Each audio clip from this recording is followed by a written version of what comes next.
restraint tool designed for de-escalation, giving law enforcement personnel a new force avoidance option. Several members of the Lee County Sheriff's Office took part in a training today to learn how a BolaWrap device can be used, and they will soon be working to teach fellow officers how to use it. News 5's Ashley Hoke joins us now in the studio to explain how the tool works and when it could be officially implemented.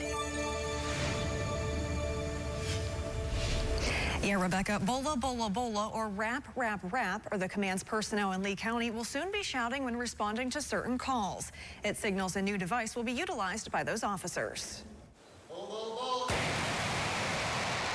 It fires out a rope which goes out to each side of the suspect and then stops and wraps them in their legs or their arms. That's how Lee County Sheriff Gary Parsons describes how the BolaWrap works. The handheld device, complete with a laser pointer, loud bang when activated, and a 7.5-foot Kevlar cord, is used to restrain a suspect considered non-compliant. The BolaWrap is a remote restraint device.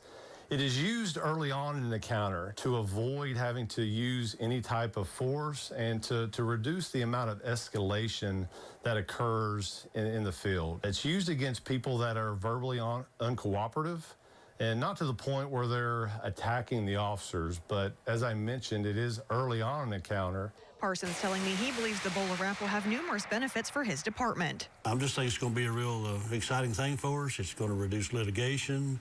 It's going to reduce injuries to suspects and officers. So we're really excited about it. And BolaWrap training personnel saying it's another tool in the toolbox for law enforcement, providing a way to apprehend suspects without having to administer pain.